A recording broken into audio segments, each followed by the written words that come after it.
Hello, you are watching the Lockdown Vaccine Podcast, and here I am, boom, because that's what happens when you produce your own shows. Let's get that music down, let's get that desktop audio down, or all you're going to hear is that really weird YouTube brand of techno, which you only ever hear in YouTube videos, because it's free, and it's royalty free, and I would say that anyone who ever makes videos, media content, anything, get on that YouTube library because it's actually really cool and it's all free. That's what you were hearing there. But regardless of the cheap musical stylings of this podcast slash live stream, hurrah, here we are. I'm here. And we're here for an episode of the Lockdown Vaccine Podcast. So obviously while we do this whole bit, while we wait for people to come on the stream and stuff like that, I'll just say hello to everyone who has joined the stream nice and early. How's it going? You're all awesome. If you're watching this, remember and please share this to everyone you can, because I'm just an independent guy with an independent podcast, doing it myself, DIY. It's very hard to get people to watch and click, so share it to everyone you can. Tell them what we're going to be talking about today. We're going to be talking about, obviously, one of the things that we do in this podcast is we analyse and take a deep look at the statistics that are coming from the Department of Health and UK government. So we will be doing that. We'll be looking at the peak. We'll be analysing the peak. As I've said for weeks now, the peak was going to be around this point. Last week we said we are at the peak. This week we are definitely in the peak. I don't know what those dots are on my hat, but they're gone. But yeah, we're definitely at the peak now, so we're going to look at that. We're probably coming up to a peak of deaths as well. We're going to look at that. Then we're going to have a look at some other stuff. We're going to talk about Dominic Raab, because this week he said that the UK's lockdown would be extended 3 weeks, and then literally 1 minute later said that it could last 3 months. So we're going to talk about that. We're going to look at WWE. Now, I'm obviously a big politics fan, but I'm a big wrestling nerd as well. And this week was, well, it was horrible if you're a wrestler working for WWE, because like 40 of them got sacked. But regardless, politics, COVID-19 and wrestling all came together this week, so I'm going to have a quick talk about that. And of course, as I promised through the week, we will be looking at the results of the poll. Do people believe Boris Johnson faked having coronavirus to be in hospital? As I said, I ran a poll through the week on this. We had, I think it was 378 people completed the poll, so that's really cool. And we're going to look at that. We're going to see what people think of Boris Johnson. And in that same poll, I also asked people if they thought government were doing a good job dealing with coronavirus. So you'll get the answers to that too. And yeah, if you're watching this live, if you're watching this later on, check out my website, www.worldoftrash.co.uk. I don't ask for donations or anything, but please click the link, share the links, click it, share our team links, whatever. I don't have a job thanks to coronavirus. This is all I'm really doing at the moment. So everyone that shares stuff to my blog, to my website, to my Twitter at StevieABZ, it all helps. It all helps funnel stuff to the website, and I can make an honest living doing media stuff, because that's really what I would love to do.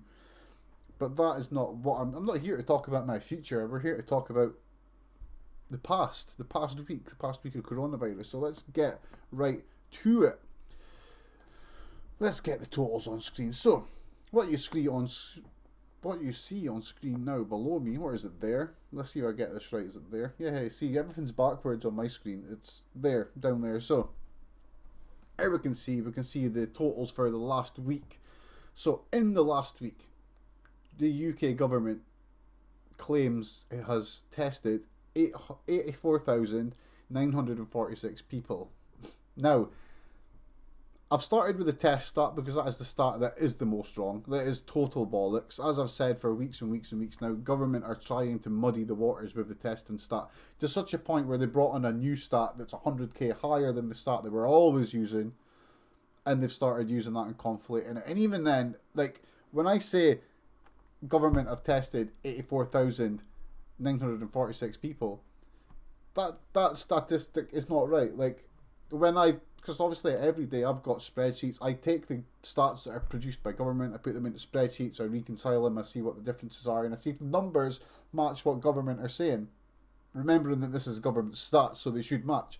And most of the time they don't. You'll find that a lot of the times they'll say they've tested so much people, but then they'll read out the tests number, which is 100k higher, but then they'll say the amount of they've tested so much people, but then when you reconcile it with what it says the previous day, it just doesn't match. The numbers aren't the same. So Government have apparently tested 84,946 people this week.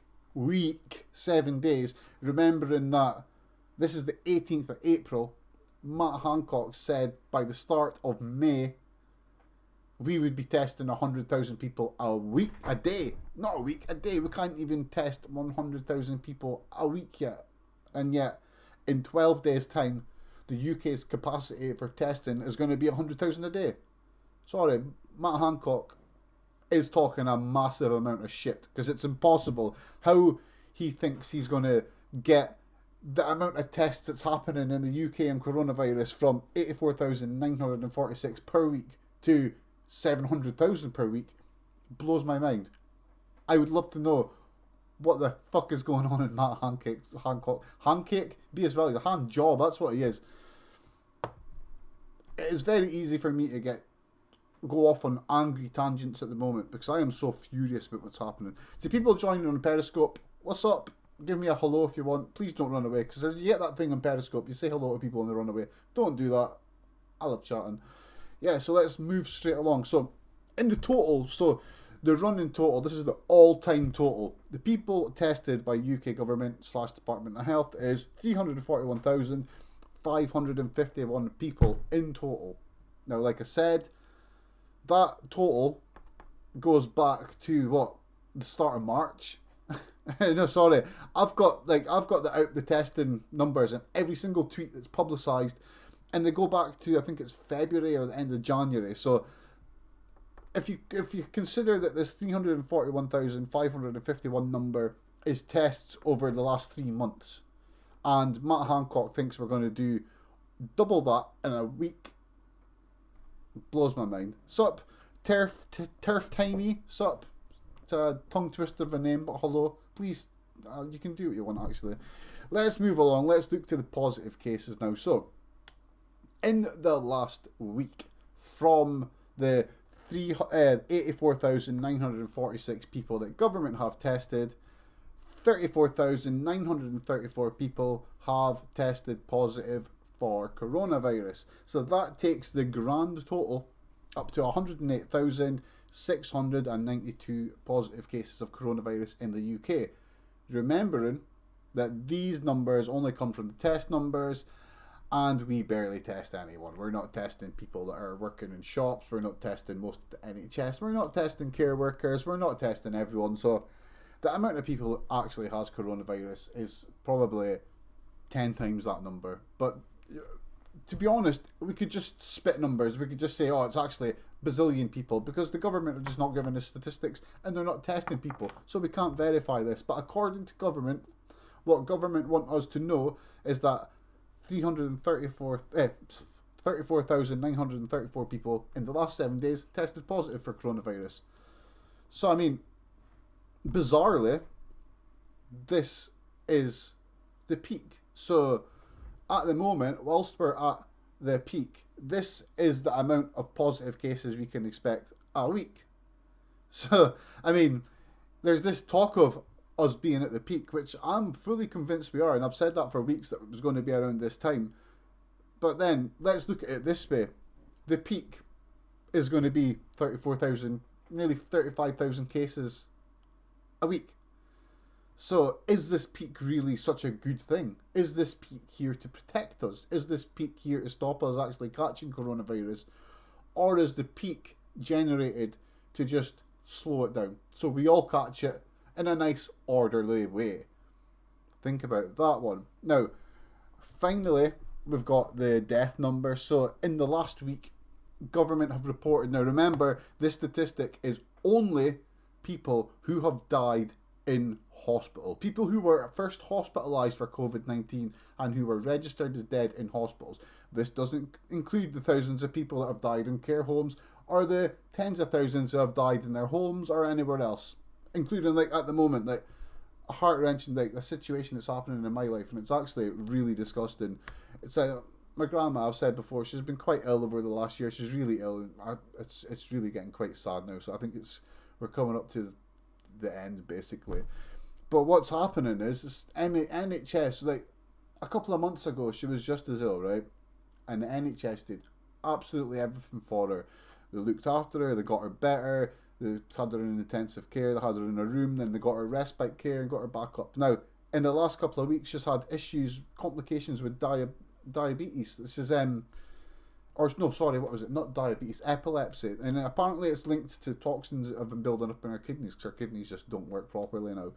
And instead of taking her back into hospital to try and fix it, they've just gave her morphine, sent her home. And they're doing this to old people all over the UK. And I mean, yeah, people are clapping for the NHS and stuff like that, but at the same time, Scotland is not being hit as much as South England is. Like, there's not this big, huge epidemic problem in Aberdeen. Yeah, it's here, and yeah, we're all doing what we've got to do, but the cases are just not as big down there. Yet in Aberdeen, in Scotland, and other places in the UK where things aren't so stretched, old people are essentially being sent home to die. And that is disgusting. And that's why this whole 5,618 people have been registered dead in the last week from dying in hospital. But how much more people have they just sent home? How much more people have just been sent home because they feel that, look, we don't want to do anything. We're too stretched at the moment. The coronavirus bill says we've got to send people home, so we're just going to send people home. I think that there's many NHS departments and many NHS regions at the moment, and I can only speak from my personal experience and my personal view, but they're just using coronavirus as a reason to get rid of the old and to get rid of the sick. And it's quite frankly disgusting. And let's hope it changes. Will it? I doubt it will. I seriously doubt it will, but I hope it does. So, like, in the last week, as I said, government reported 5,618 people had died. So that brings the grand total of coronavirus death in the UK up to 14,576 people who have died in hospital. Not in care homes, not at their own homes, not anywhere else. In hospital. It's a bullshit statistic, but it's still tragic. It's still horrible. That's 14,576 people who possibly didn't need to die because we could have kept the virus away from them. And I mean, I just talk about my grandma's situation there. She doesn't have coronavirus, and this is a big point. It's like, we're only getting told the deaths from coronavirus. How many more deaths are we leading up to because of coronavirus, because of this policy of sending the old home to die, because of these horrible policies that have been brought in that seem to ignore the duty of care that we've had for decades on people who are seriously ill, and we're just being forgotten. People are being sent home, and these people will never be registered as dying of coronavirus because, let's say in my grandma's case, if the worst happens with her, it'll be her kidneys that are blamed, or epilepsy will be blamed. It won't be coronavirus, but the fact is, people are getting sent home in these situations because of coronavirus, because of choices that have been made by our government, by our NHS. So the totals, the averages at the moment, the average rise day on day on positive cases at the moment, it has flatlined. We are around... No, actually, I'll look at a different one. That is a different average there. I can't remember what that average is. That's the 7-day average, I think. But what we'll do is I've got a different average I want to look at, and we'll look at that in a little second. Actually, we'll get that now. So if we look at the averages for the last 5 days, so what you're looking at here, this is the projections for the next 3 days, basically. I'm going to talk about this in just a little second. I just wanted to bring this up so I can show you the average day-on-day rises that we're seeing at the moment. And I should say that the rises that we're seeing, these averages represent the peak. This is what the peak looks like. So at the moment, the average daily rise in deaths is 6.548% per day. So that means that every day there's a 6% rise from the total deaths. So we've got a graph, and we'll show you this in a minute. The average rise in total daily cases is went right down to 3.73%, which is monumentally low. So, but I mean, as I said, these averages are tiny. The death average at one point was up at 30% per day. The daily average rise in cases a few weeks ago was at 20% per day. So the amount that the spread has been slowed down thanks to the lockdown is great. It is really, really cool. But the sad thing is that what we're seeing now is that with lockdown in full effect, we will always see these rises. We will always see a 6.548% increase in deaths every week. We will always see a 3.73 increase in total cases every week. And of course, that equates at the moment, and of course these numbers will rise because as the percentage stays in place, the numbers will always get slightly bigger. So I mean, whilst we're at the peak, we're looking at 55,600 deaths a week. We're looking at 34,000 new cases a week.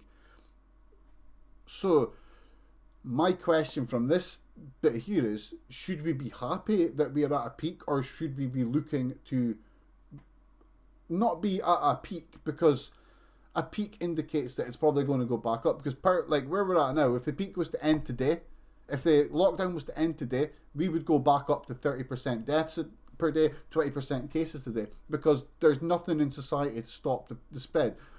Our government has done nothing to isolate cases. It's done nothing to marginalise the virus so it can't spread through the whole of society. All it's done is the government have stopped the virus spreading through those that are locked in.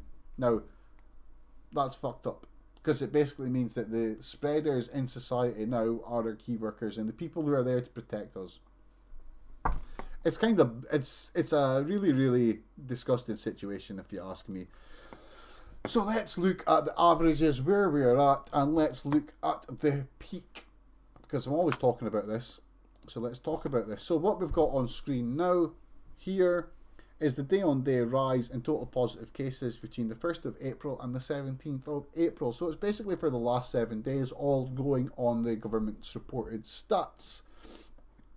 So what you see in the blue line, that is the percentage increase day on day. So as opposed to showing a thing that just goes up, I'm looking at percentage rises and falls. Okay. So as you can see, from the 12th to the 17th, the stats have more or less stalled. They have topped out at around 5% increases per day. And this is like what we were saying just before. The rise in total positive cases, the average now is really low. And it's, as you can see here, we're not going to get past that. As low as it's got on our chart is about 4.68%, a 4.86 increase per day. And then it went back up again. And it's just been floating around this sort of area. So, I mean, over the weekend, of course, the weekend's reported stats are usually a bit lower. So we might see some slightly slower stats today. But regardless, for us to... I mean, the only way it can go now would be to stop it. But we know that we can't stop the spread because nothing's being done to stop the spread. So all we can look at now is for this graph to just hold its position. We just need it to hold it around 5%. And it seemed like... I can't remember when it was I mentioned it. It was a few weeks ago. But I said it looked like government was aiming to shrink things down to about 5% increase per day. Because, as they've said, this is what they know that NHS can handle. Which is a bit screwy, because they should be looking to protect people, not just protect the NHS. But that's another rant for another day. So as you can see here, in the total positive cases, and this, I mean, the total positive cases increase in that per day, this represents the spread of the virus. This represents how fast the virus spreads to person in society. Higher the percentage, the more it's spreading, the bigger your ballooning is. The lower it is, the slower it's spreading. So they've slowed the spread down to where we're seeing about 35,000 new cases per day. Now, when we look at the death chart, as you can see, there's a drastic difference there. Just before we came into April, we were up at like 30% a week increases, which, as you can see the last of it there, came right down. We had a little blip on the 7th and 8th, where everything went up a little bit, and then thankfully, as you can see with the deaths, as again, it is now done since the 12th to the present time. It's done what the total positive cases has done. It has really, like, topped off. Like, let's get them both on the screen for a second. So as you can see here, we've got the rise in total positive cases and the rise in total deaths since the 1st of April. And as you can see, in that last week period, I wish you could see my mouse pointer here. In that last period here, from the 11th there, you can see that in both cases, it has flatlined. We have flatlined in both situations, and we are definitely in that peak period. Now, the only issue that I've got with us being in the peak is that, well, I mean, how do we get out of the peak? How do we get past the peak? Because the people who are in charge of looking after this and stopping coronavirus, they're not trying to isolate it. Which, if you look to countries like New Zealand, who have about 9 cases, and they're really close to China, they're in that area of the world. Yet they've only had 9 cases. Now, why is that? They quarantined people. They tested the shit out of everything. They did contact tracing to trace everyone that might have the virus. They isolated it and they made sure that it was gone. They eradicated the virus from the island, and they've made sure that they have protected the people on that island. We have not. We don't even have PPE for society. We don't have PPE for key workers or anything. And that's how it's just not going to stop. Without that in place, without them doing stuff that every other country does, without doing the stuff that the World Health Organization advises, we're never going to be able to get out of coronavirus. All we're going to see another peak.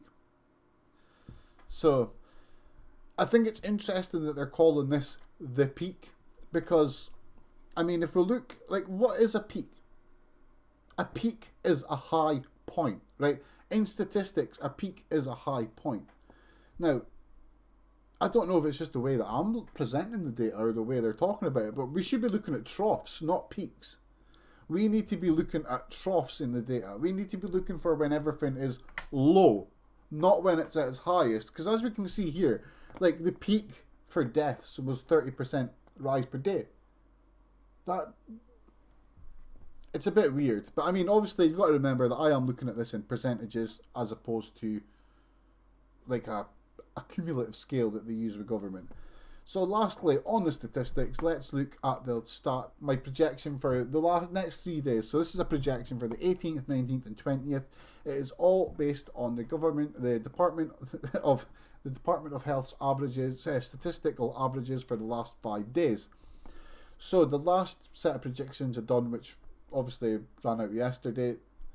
When it hit yesterday, it was basically the total deaths was, using the 5% low projection, it was only 200 away, and the total cases was only 300 away. So it's good to see that the projection holds up that true. So using the same projection, we've got what it might look like for the next 3 days.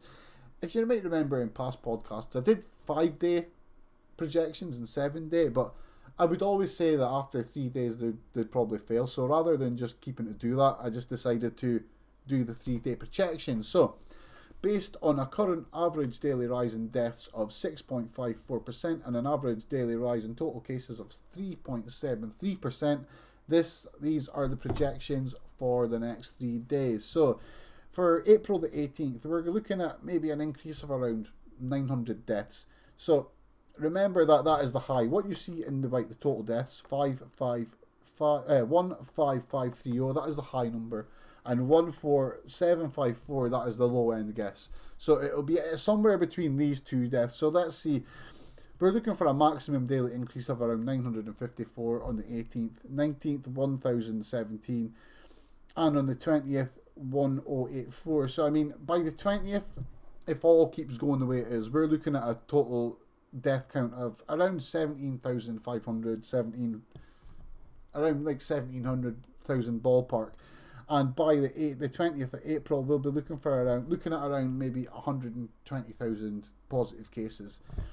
Say between 116,000 and 120,000 positive cases. It's probably a better way to present it. So, as I said, the projections for the last couple of times have been scarily accurate. So, obviously, what I want to see is the projections being too high. I want to see them being wrong. I want to see these percentages coming down.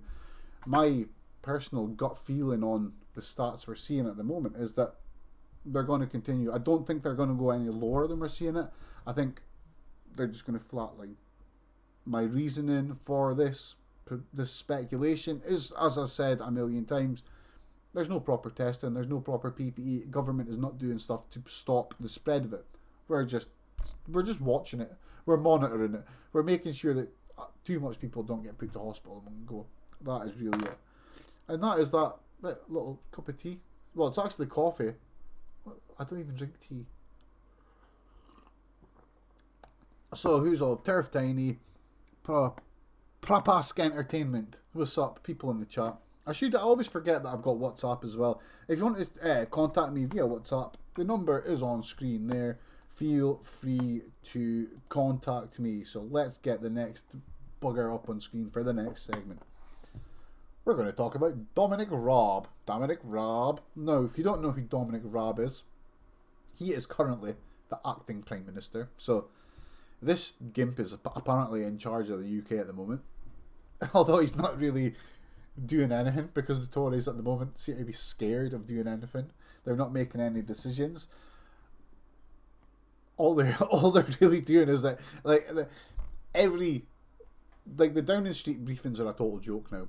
Every briefing, all we do is we got another Tory minister comes out and they say that we've got a new plan to do this, or we've got a new scheme, or whatever.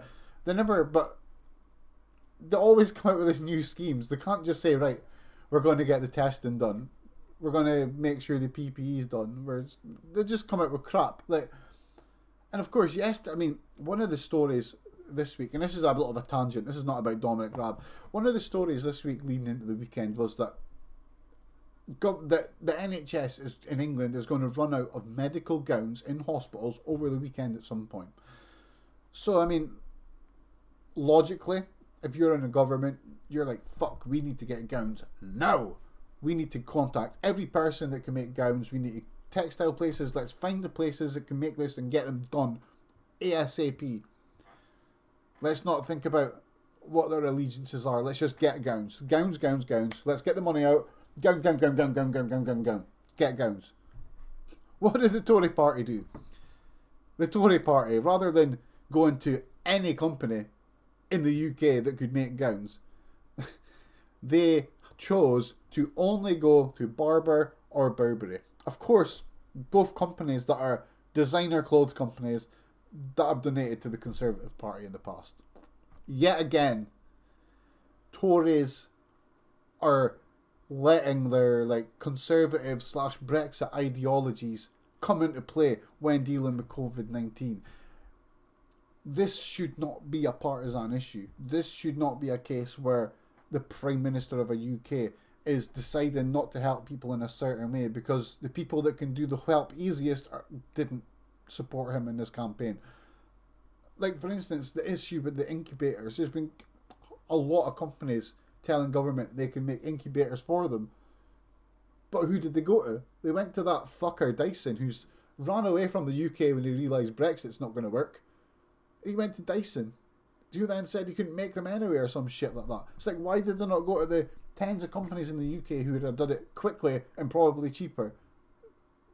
Instead, they went for the guy that donated to the Brexit campaign. Why? Because the Tories are corrupt as fuck, and that's all you need to know about that. Moving on to this freaking gimp Dominic Raab. Now, earlier in the day, right? So the whole segment is we're talking about the extension, the extension of the UK's lockdown.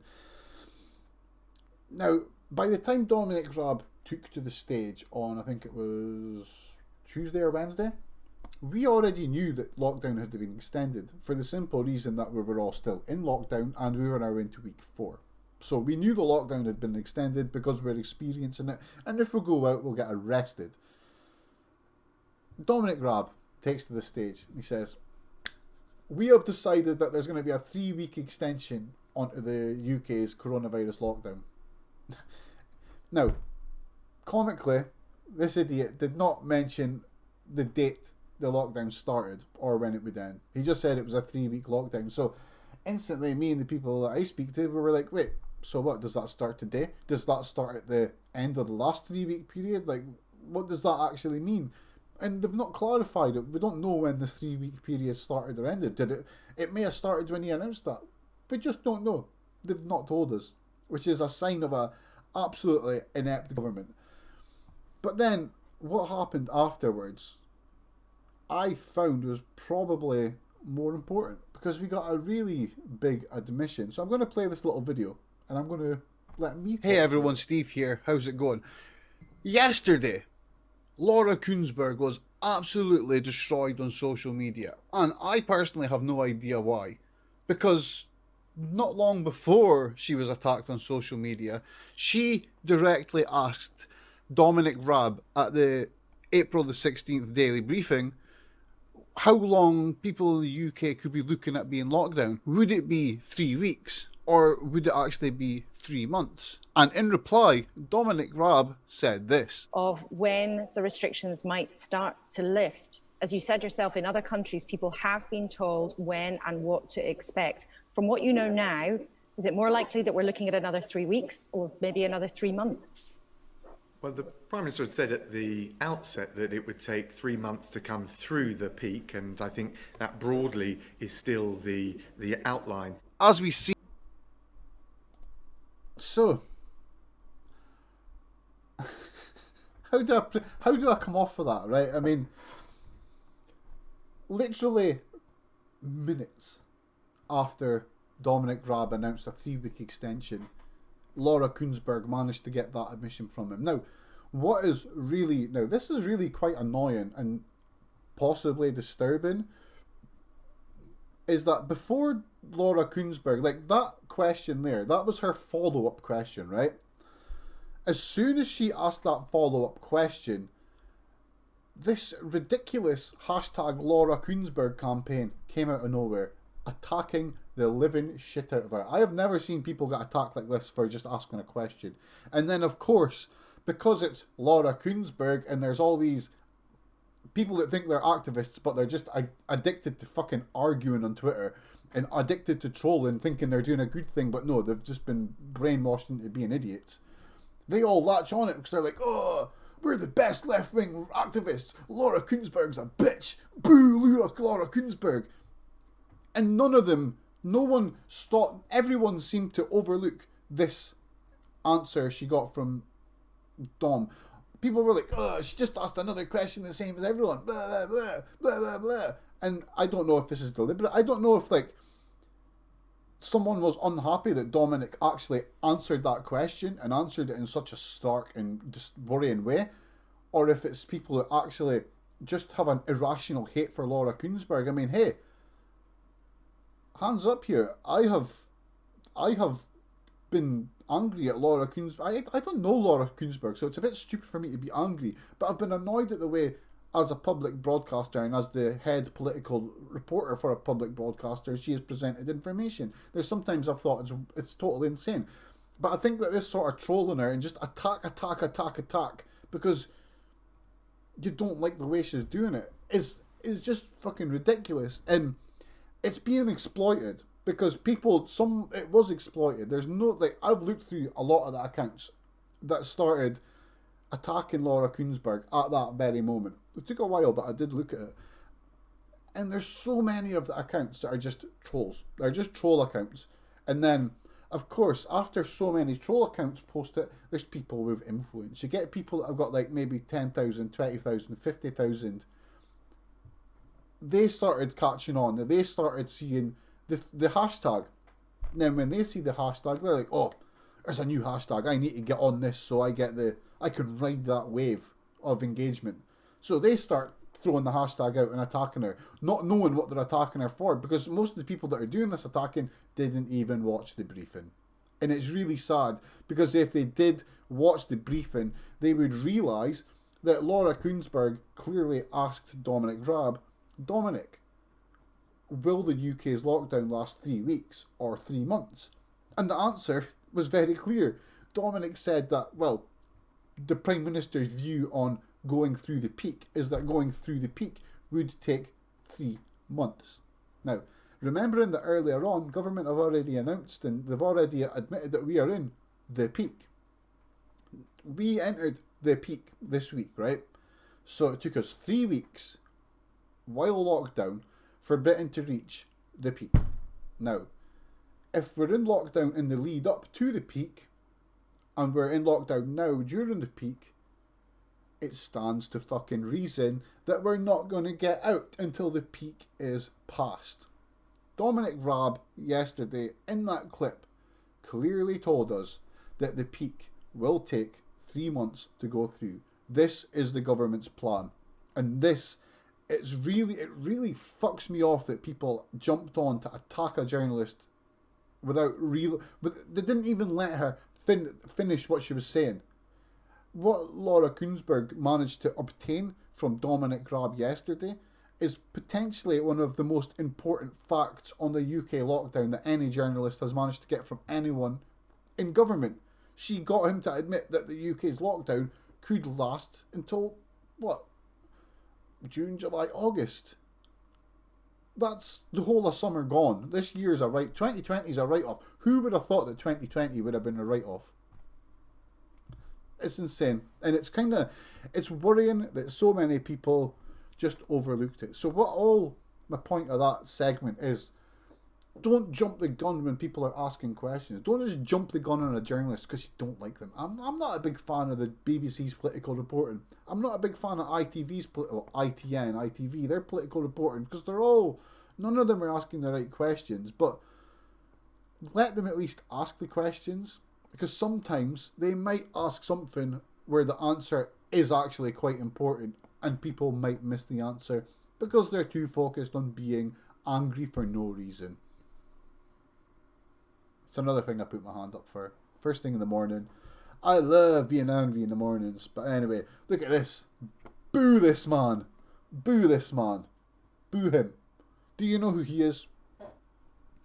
He is Vincent K. McMahon, owner of World Wrestling Federation. I say owner. It's owned by stocks and shares at the moment. Who knows how much of it he actually owes. But yeah, this week, wow. You thought this week was going to be crazy. This is one of the stories I covered in my blog, worldoftrash.co.uk. Go to the site, click it. You might like what you see. Please, I need clicks. But yeah, this week, if you think some of the news this week's been weird. I mean, at the start of this week, Vince McMahon bankrupted a company. So for the last 2 years, he's been setting up his XFL. People might remember this name from the early noughties. XFL is Vince McMahon's company that he set up to compete with the NFL. So it's American football, and he wanted to run his league, and he's been setting this up for years, and then coronavirus happened. So on Monday, he, instead of just furloughing everyone, closing everything down and waiting, he's bankrupted XFL, basically. He put it into bankruptcy, sacked everyone's been laid off, everything. So that was how the week started for Vince McMahon. He bankrupted the company that he's been dreaming about making a success for weeks. But that was not the most bizarre bit of news that happened with Vince McMahon this week. Because later in the week, I think it was Tuesday or Wednesday, US President Donald Trump announced that he had put together a group of sports company owners, including the owners of the MLBs, baseball, Major League Baseball, MLS, Major League Soccer, football, that is, real football, NFL, UFC, and of course WWE. And Trump wanted to form an advisory group with the goal of helping restart America's economy by using sport. And in that, Vince McMahon is actually here. Now, bizarrely, Trump's reasoning for this was that he's bored seeing 14-year-old baseball matches repeated on TV. Even though he did go on to say that he'll only maybe watch one inning. I think it's an inning it's called. One shot round. He'll only watch one of them because he doesn't have time anyway. But this is where we are. So these companies have been now put on a pedestal, and Donald Trump wants them to make entertainment, to make content, to keep making content, to try and restart the economy for some reason. I mean, it's nothing to do with the fact that Vince McMahon's wife, Linda McMahon, was a member of Donald Trump's, I don't know what Americans call it, it's cabinet. She was one of his ministers. And earlier on the week, they donated 18 million to the state of Florida. Because, of course, it's one thing for Trump to say, please make us content, but if they've got nowhere to make the content, then it can't happen. And yeah, and another bit of crazy news that happened this week with Vince McMahon, the state of Florida announced that WWE is now classed as an essential business, and its workers are classed as essential workers in the same sort of importance as ambulance staff and people that work in shops and stuff like that. Now, you might ask, how the hell did wrestling, a form of entertainment which relies on staged combat and theatrical sorts of stuff — I'm a massive wrestling fan, by the way, so don't think I'm dissing it. I'm just trying to be proper here. But you know what I mean? It's not real. It's entertainment. And how the hell did the state of Florida think, oh yeah, man, this fake fighting, this is totally important, this is up there with ambulances? Well, it is because of the aforementioned 18 million which Vince McMahon and his wife donated to the state of Florida. Insane. So yeah, we've got, this week has led to Vince McMahon being like part of Donald Trump's plan to restart the economy in America. But of course, this is not the end of the story. We then went to Wednesday, which some are calling Black Wednesday, because WWE basically went on a tear, sacking a ton of staff to save money. Because of course, if you're going to save the economy, it means getting rid of staff, always. So the Wrestling Observer website reported that the WWE's cuts will be focused on reducing executive and board member compensation, decreasing operating expenses, cutting talent expenses — that means sacking wrestlers — third-party staffing and consulting, deferred spend on the build-out of the company's new headquarters for at least 6 months, and both layoffs and furlough of a portion of the workforce immediately. Now, what this led to was that as of 10 o'clock GMT that day, over 30 members of staff from WWE had been fired, including quite a lot of wrestlers. Now, some of the wrestlers you'd maybe never heard of, but regardless, right?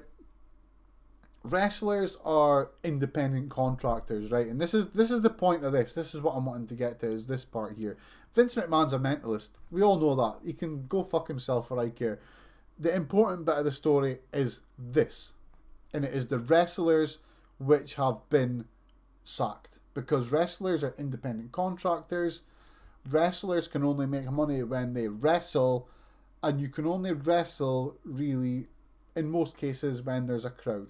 Of course, WWE have decided to keep recording wrestling shows, putting their staff and everyone in the vicinity of their staff at risk, because it's ignoring all sorts of social distancing rules or advice. But yeah, most wrestlers, you're not, I mean, most of us, anyone that's unemployed at the moment, we're just not going to find a job. That's it. There's no jobs at the moment. People are not hiring. And this is double the case for wrestling, because if there's no crowds, then wrestling companies can't make money.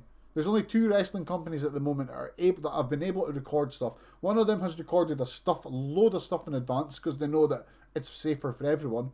WWE's just buggering on. But everyone else can't make money because wrestling relies on people paying to come into a building so the wrestlers can get paid. No crowds equals no pay for wrestlers, meaning most wrestling companies can't function. So sacking professional wrestlers at a time like this is disgusting. What makes it doubly as disgusting is that in the press release that said we're going to be sacking wrestlers and stuff like that, Vince McMahon, the company, boasted about having 500 million cash to deal with any debt in the short term and long term.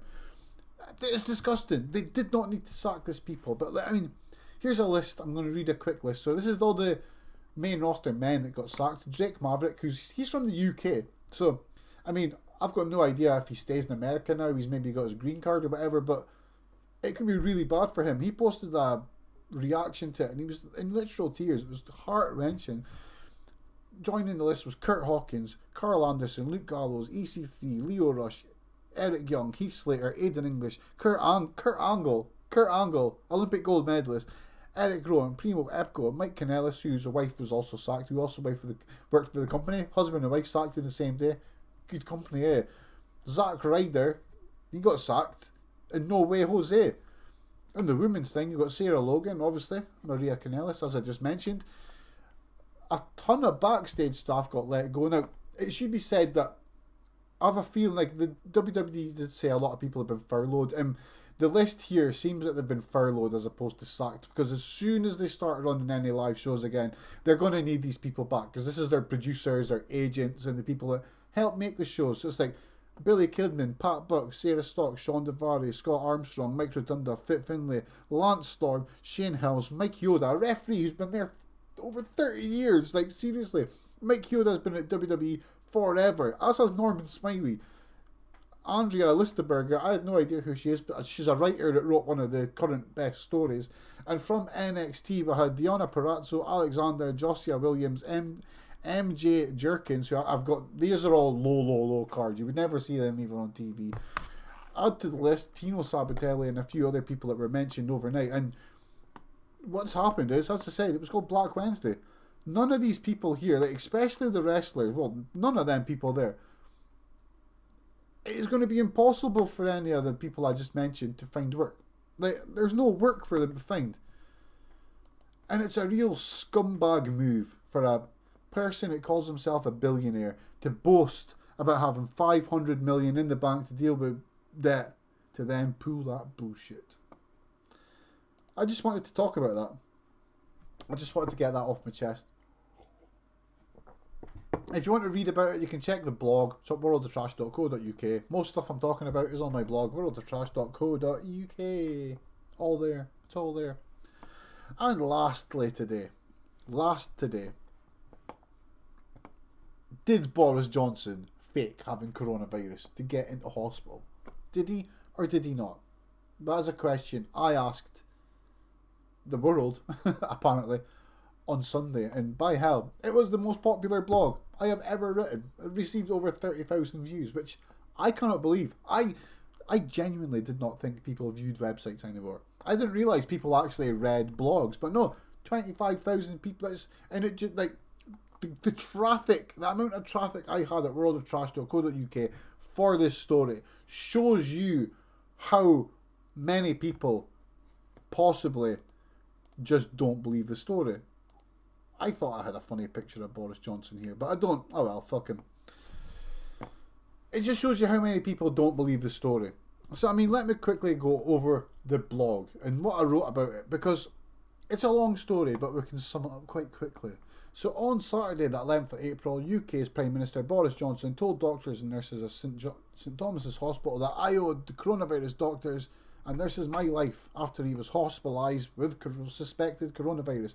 It's actually, he tested positive. We'll say suspected because none of us have any sort of evidence that it actually happened. Leading to 7 nights in hospital and 3 nights in intensive care. I wanted to look at the situation, so I wrote this blog. And in this blog, right, I look at the various times that we've seen Boris Johnson during his reports of him having coronavirus. For instance, in the first video, he talked about how he had a temperature and a persistent cough. Yet, in the video, he talks for 2 minutes and doesn't have a cough at all. In the next, and then, it goes on. And I would just say, the blog is quite long, so go and give it a read. But, I mean, there were so many inconsistencies with the story. I mean, he was talking about, at the end of week 1, how he had a persistent cough. But then in the second week, he's saying he didn't have a persistent cough. And then, but even though we know that the whole time that one of the main coronavirus symptoms is the persistent cough. We hear it in people that once they've healed, they've got the cough. And there was all sorts of stupidity with this story. Like, he was hospitalised for precautions, then an hour later he was in ICU. It's like, clearly wasn't, if it was true, it wasn't for precautions. And this is why so many people just distrust the story. I mean, personally, my view on it is that Boris Johnson is a man who should probably never be freaking trusted. Because, like, what has that man ever done to be trusted? Let me just get a picture of this idiot on screen. Right, because Boris Johnson, right, for what? The last 10, 20 years, for his whole time as a journalist and an MP, well, a politician, because he's been many things, but in his whole time, he has spent his career lying. He got sacked for lying for just inventing stats in a newspaper. He's been sacked for it. history of lying is as long as my arm. Like, some of the lies he's told are just ridiculous. Some of them are horrible. And there's been people who have been attacking, like, people are moaning at me, and people that have been attacking anyone who thinks that Boris Johnson was faking it. And to those people that are attacking people that question anything Boris Johnson says, fuck you all you. I think it is totally wrong to believe the words of a categorical liar at face value. Someone like Boris Johnson, his main vocabulary seems to be bullshit. He lies every day. He lies and lies and lies again. Why the hell should anyone take what he says at face value? I didn't, and I certainly wouldn't. Now, up until Sunday afternoon, when I was actually writing this blog, I actually thought, I was like, right, tell you what, there's a lot of inconsistencies in this story, but he probably is in hospital, because why would you lie about that? And then on Sunday, on Easter fucking Sunday, he rose from the fucking grave. Boris Johnson rose like the Tory freaking Jesus on Easter Sunday. And when that happened, I just couldn't believe it. It blew my mind, because it was like, is this a joke? Is this some sort of sick Tory joke? Where, because obviously a big part of a big part of being a Tory is that you've got to be a hardcore Christian, right? So someone like Boris Johnson rising from the grave on Easter Sunday, it literally seems like some sort of weird ass Tory wet dream, where they're not just having Boris as their great leader, but they're looking at a Boris as if he's a fucking messiah. It's like his PR people packaged him as a messiah, like he just rose in the same way that Jesus did on Easter Sunday. And that blew my mind. Like, I cannot believe that they did that by accident. Like, there's no PR person in the world would not realise that having someone who's been in hospital for 7 days and then having him coming in public and being fine and not showing any symptoms at all on Easter Sunday would raise suspicions in some people, or it would annoy some people. I mean, obviously the Christian types loved it. Even the ones that don't realise, all the Christian people will have subconsciously sucked this in about the Easter story in real life. Boris Johnson has risen like Jesus, the Tory Jesus. It's a load of bullshit. And that's what led me to writing this blog.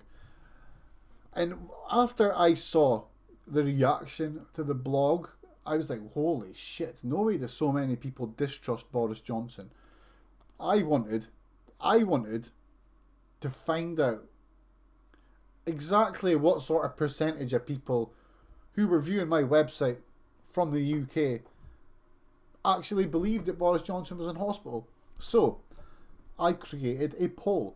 In this poll, I asked 2 questions. The main question obviously was, do you believe Boris Johnson was hospitalised with coronavirus? True or false? In the poll, I also asked, it was yes or no. In the poll, I also asked a follow-up question that was, do you think government's doing a good job at handling coronavirus? Again, it's another yes/no question. So let's look at this. So, question 1. As you can see for this question received a grand total of 372 responses, which is fucking awesome. Now, to put the number of responses in perspective, if we were to look at a poll by the likes of YouGov, frequently they'll use only between 1,000 and 2,000 people in their responses in their polls. So 372 polls is quite a high amount. When you think that the pollsters will represent 66 million with 1,000 people. So what's this? 30 million people? 20 million people? Let's say that this is what 20 million people in the UK think about Boris Johnson. So, of the 372 people who took part in the poll, as anyone who can read can see, 81.7% believe that only 18.3% believe Boris Johnson was hospitalised with coronavirus. 81.7% of people polled think Boris Johnson was lying. They do not think Boris Johnson was in hospital. If I was Boris Johnson and his team, I'd be looking at stats like this and I'd be getting very worried, because this shows not just a level of distrust for a person, but this shows that people just do not believe what he says. He could probably die and people wouldn't believe it. He has told that much lies, seeded this much dishonesty in society, that people just don't believe him. And I'm kind of in that as well. I don't believe a fucking word that Boris Johnson says. And quite frankly, after the whole issue on Sunday with him rising from the grave like Jesus, I will not be happy until I've got proof that he was actually in the hospital. Now, this is not something that I am letting go. This is not an investigation that I'm stopping and ignoring. I have actually made some inquiries. So I'm going to be making inquiries, because if Boris was a private patient, which I suspect he was, because St Thomas's is a fancy private area, then who paid for it? If the public pay for it, we should know. It's our money. So I'm doing some investigations in this to find out if there's some sort of evidence trail that shows that he actually was in hospital, but which by rights there should be an audit trail that we should be able to see as a member of the public, and because he's a Prime Minister, that shows he was in hospital. This should exist, so I'm going to look for it. And lastly, because we're coming up to the end of the show, fucking that's been 56 minutes, god damn. In our last poll, I asked, do you believe the UK government is doing a good job at combating COVID-19? Now, for this response, I should have said it was mandatory, but it doesn't matter. We got 368 responses for this question. Much like the last one, a massive amount of people said no. They don't believe government is doing a good job. 88.3% of the people asked said, "Are the fuck? Government are not doing They're not doing a good job at combating Brexit." Meaning they believe they're doing a shit job, a terrible job, and they're leading to us being put at risk again, which is happening. To the 11.7% of people that think government are doing a good job of people, hey, you believe what you believe. This is what polls are about. I'm not here to attack anyone for answering yes or no. I'm just here to look at the statistics. But, I mean, again, this shows that there is a massive level of distrust with government. People just don't believe government. They don't believe government are doing the right thing. And it doesn't help that our country is being led by a pathological liar who we've not seen in 2 weeks, who could be on holiday for all we know. He could be in Barbados. He could be in a hotel in Penzance. He could be doing anything he wants. But that is me. That is the show done for another week. I'll be back next Saturday morning with more stats. We'll look at the weekly averages. We'll look at the weekly stats for coronavirus. We'll see where we are. Hopefully things go down and the peak continues. Hopefully by this time next week we've got more updates on what the fuck's happening with the peak. Like, hopefully by this time next week we've got a bit more clarity on what government's doing to stop coronavirus spreading through the UK. And by that time, I hope that I've got some evidence. We hope that there's an evidence trail for Boris Johnson being in hospital magically appears. My name's Stevie. Please check out my website, worldoftrash.co.uk. I'm on Twitter at StevieCABZ. See you all later. Bye bye.